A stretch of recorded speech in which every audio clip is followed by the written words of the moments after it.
uma coisa estranha, galera. Você vê a Coreia do Norte exibindo 2 a 5 ogivas nucleares que elas têm, né? A Rússia tem mais ogivas nucleares do que os Estados Unidos. Alguns países que você acha que é muito forte, como Israel, tem poucas ogivas, né?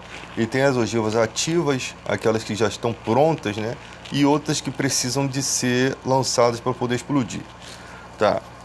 Eu acredito que a China e a Rússia têm feito enriquecimento de urânio, plutônio ou outras coisas mais perigosas, não sei se tem além disso, na Coreia do Norte. E esse exibicionismo do Kim Jong-un é só uma estratégia para mostrar que eles têm pouca ogiva, quando na verdade há um processo ali muito forte. Por quê? Porque na Coreia do Norte toda a estrutura é voltada para o militarismo, né? Os militares têm boa vida lá, isso é o que a gente vê. A população totalmente destruída. Então, um local onde... Quem é que dá esses recursos para a Coreia do Norte, né? Quem são os países que dão esses recursos? China e Rússia. País aliado à Coreia do Norte. A Coreia do Norte é um lugar isolado. É o local exato, assim, propício a ter esse tipo de acordo, né? Porque a Coreia do Norte sem tecnologia não seria nada, né? Não seria nada, sofreria embargos econômicos e tu vê que o Kim Jong-un já se afrouxou com alguns embargos. Tem alguns comércios com outros países também, como os Estados Unidos. Não tem essa palhaçada toda. Eu acho que quando começa uma babaquice dessa, todo mundo deveria virar as costas. Mas a Coreia do Norte é só exibicionismo. Eles não têm a tecnologia militar tão grande como os Estados Unidos, como outras grandes potências, tá? Eu acho que nem tem território para isso. Mas não tem poder bélico.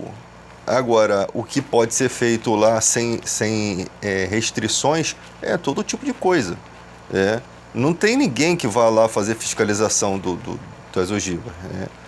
Então, a Coreia do Norte é como se fosse um fantoche. Na questão Estados Unidos como uma grande potência, há uma coisa boa nisso. Muita gente critica os Estados Unidos, mas você vive no mundo de hoje com uma certa independência. Você vive no capitalismo com uma certa liberdade, né? Você tem direito de questionar, você tem direito de criticar o sistema. Lugares como China e Rússia e Coreia do Norte não têm esse direito.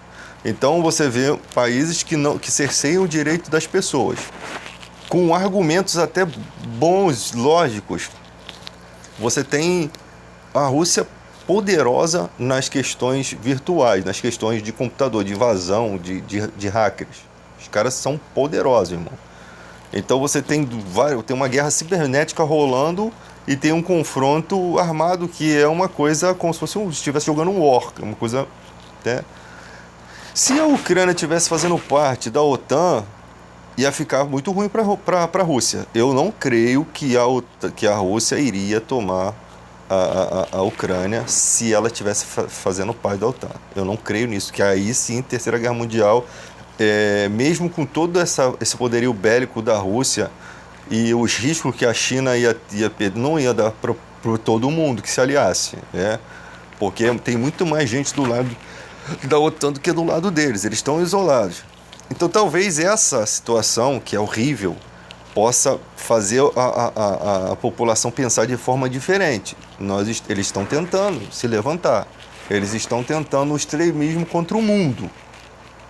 E ali, irmão, os Estados Unidos, malandramente, vai usar toda essa revolta para quê? Para estruturar mais esse arsenal. Essa retirada das tropas do Afeganistão foi para economia de dinheiro. Por conta da crise do Covid aí, economia, né? A China, as pessoas que morreram, tem um quinto do mundo ali. Quanto menos população, talvez seja melhor, né? E eles desenvolveram a vacina e ganharam muito dinheiro com isso, como sempre ganharam, tá? Então o Brasil tem que desenvolver suas próprias tecnologias de vacina e tal, e outros países como os Estados Unidos e toda a OTAN, eles têm que fazer uma estrutura sólida, né, para poder manter um avanço tecnológico, né? E isso você tem que desenvolver a sociedade, né? A sociedade cresce junto. Para um avanço tecnológico acontecer, ou você oprime a civilização, como acontece na Coreia do Norte, como acontece na Rússia, que você tem, você não tem certo direito de criticar o governo. Você não tem como aqui, como no Brasil, como nos Estados Unidos. Então, você precisa trabalhar uma outra forma, estruturar a civilização e depois você estruturar as Forças Armadas. No Brasil estamos lascados, que nós não conseguimos tirar nem celular de presídio, irmão. Tá tudo dominado. Cara, é uma confusão, né? Eu só sei que um dia a pessoa está feliz com dinheiro, né, fazendo parte do sistema aí, errado, no outro dia ela está cheia de tiro, tudo que ela conquistou não foi por terra abaixo. É melhor trabalhar, conquistar do que se meter nessas coisas, né? E ainda mete a família, que é a coisa mais preciosa que você tem nesse tipo de coisa. Tá? Então, gente, foge desse tipo de situação, porque sua vida está em risco. Hoje você está rindo, você está poderoso, amanhã você não é nada. Amanhã você é inexistente, sua família passa a ser perseguida, tudo que você um dia amou, você ama, um dia amou, termina ali, acabou. Então, quem é sujo, suje-se ainda, né? Como diz a Bíblia. Então, gente, a questão é a seguinte, os Estados Unidos é sempre vilão em certas questões. Questão de botar o Brasil contra a Venezuela e tal, isso quando existe um louco no poder como o Trump, né? Quando tem gente equilibrada, isso é diferente, tá? Isso não funciona. Quando tem gente aos extremos, tipo assim, falta um pouquinho de tempero de cada pessoa no outro, sabe? Porque o cara que é muito pacato também, ele não tem ele não vai à frente, tá? Enquanto o outro é muito rebelde, ele chega à frente com todos os erros, mas ele avança alguma coisa ali todo errado, ele vai antes do tempo, sabe? Ele não tem limites para poder alcançar o seu objetivo. Eu acho que falta um equilíbrio nisso daí, né? Um equilíbrio. E o Brasil, na nossa questão aqui, gostei da declaração do Fachin, né? Até lembrei da questão ali do Teori Zavascki, que aí fico até com medo, né? Porque declarações como a do Fachin no Brasil é meio risco de vida, né? Mas ele colocou um limite ali, o outro juiz que estava no lugar também. Críticas contra o TRE é sempre crítica contra a justiça.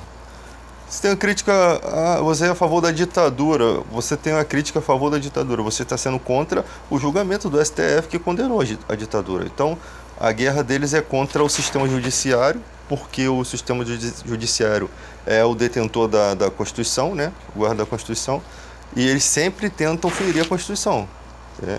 Eles sempre querem colocar gente deles lá dentro para poder manipular e conseguir ferir a Constituição. Um monte de sites de internet aí, um monte de canais de YouTube tentam denegrir a imagem dos juízes, né? Mostrando como eles chegaram, e fazem uma carta muito feia a respeito deles, né? Uma biografia muito feia, sendo que todos os juízes chegam com o consentimento de algum presidente, tá? Tem os do Collor, tem os do Sarney, tem os da Dilma, tem os do Lula, sempre chegam com o consentimento do presidente. Então, na visão das pessoas leigas que observa aquilo ali, acha que não, foi colocado ali para fazer os interesses do seu presidente. Sim, o cara foi colocado e pode até servir os interesses do seu presidente em algumas questões, mas fica muito feio para ele legislar de acordo com a lei quando se tem crime, quando se tem coisas ali. Porque agora nós temos aí gente que se nega a ver processo, que realmente mostra todo caras formados, formações acadêmicas perfeitas, mas que tem uma má índole tão grande que fica vergonhoso, porque se você tem provas contra alguém, você como juiz tentar fazer com que aquelas provas não funcionem, é muito feio, porque você sabe que aquilo está dentro da lei. Então, só que esses caras não estão preocupados, estão preocupados em benefícios próprios, né? Então o cara é colocado ali para enxugar gelo. Infelizmente, no nosso país é assim. Mas fica tão vergonhoso porque você tem um colegiado da OAB, você tem muita gente que está vendo isso e vai noticiar isso.